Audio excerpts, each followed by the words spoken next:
Laser focused and ready to take action, here's your Week 3 update from the halls of the Capitol. On Tuesday, House members voted in committee on HB 697 by Representative Metz. Feeding into the national xenophobic fervor, this legislation would fine local governments up to $5,000 a day for not deputizing local and state workers to comply with unfunded immigration lock-em-up orders. Instead of focusing on proactive legislation for all working Floridians, legislators seem dedicated to play politics while unnecessarily sowing fear in our communities and tearing undocumented families apart.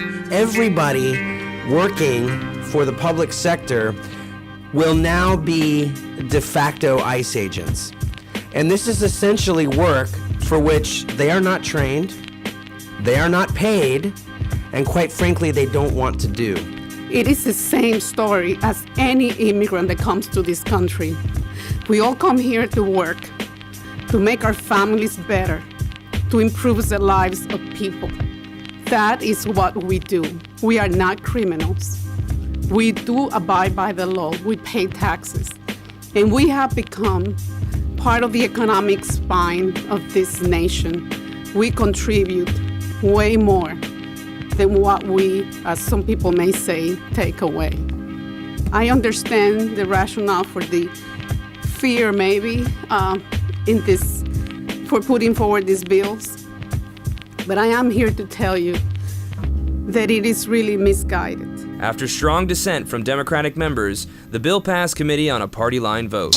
Wednesday started with the last committee stop for HB 11 by Representative Plakin, the bill that would eliminate public unions in a workplace if membership declines below an arbitrarily set percentage. No other democratic enterprise is tied to the paying of money to show support. I would challenge each of you to go back to your own districts. Can you guarantee me right now that you have contributions from over 50% of the voters that you are here representing? Which is what the labor organizations are being asked to do. I actually did some checking.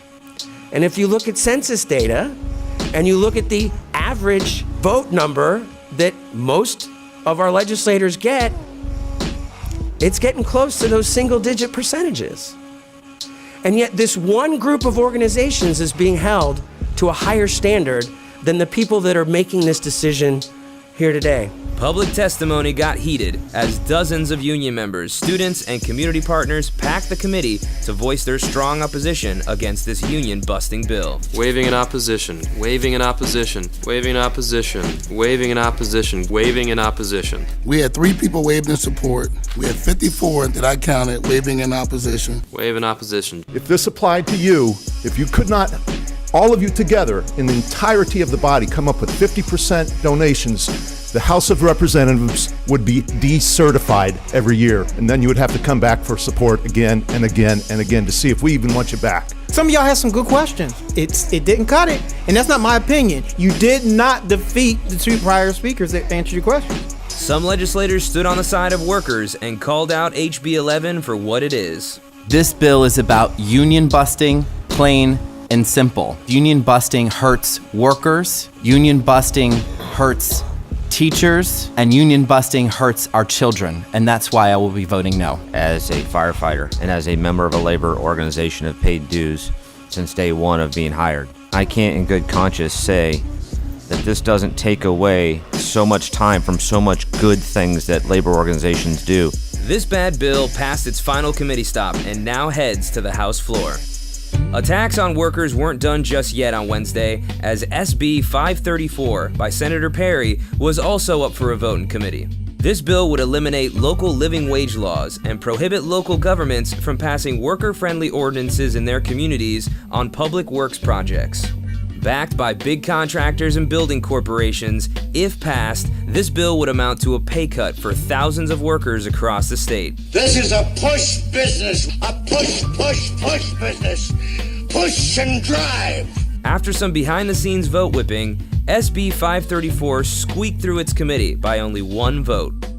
On Thursday, the Florida House voted on HB 7007 in a debate that sounded exactly like the disastrous ACA healthcare repeal in Washington. Republicans in the Florida House pushed to make changes to the state group health insurance program for public sector workers, forcing them to pay more for their healthcare. Focusing on market-driven solutions that have never and will never work, legislators tried to make this about employee choice, when in reality, it's just about shifting the cost from the state onto workers who haven't seen a meaningful raise in nearly a decade. State employees are first responders, teachers, nurses, emergency management officials, people who are keeping our streets and neighborhoods safe and educating our kids. Again, worked for 10 years through a recession and beyond without a pay raise.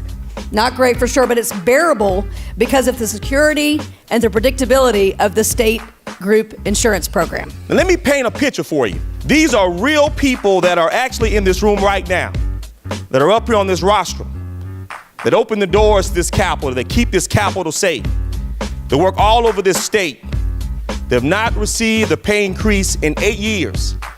But we're now asking them to continue to do more and continue to get less. HB 7007 passed the full House but has not been heard in the Senate. Union members who held strong in committee were recognized this week on the House floor. Members, I want to let you know that our hardworking employees from around the state of Florida who are members of the AFL-CIO and members of many of the trade unions are here in the East Gallery. Please stand up and be recognized and thank them for all of their hard work every single day.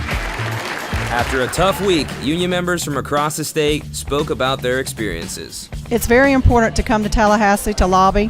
I wish everyone would come up here and at least do it once. Show solidarity with our union brothers and sisters and pressure these politicians to fight for working families and defend working families. Our livelihoods are at stake, so we need you here so that we can unite no matter what union you're a part of so that they could feel the power. That's your recap of Week 3 from Tallahassee, but be sure to join us next week for another session update. Solidarity.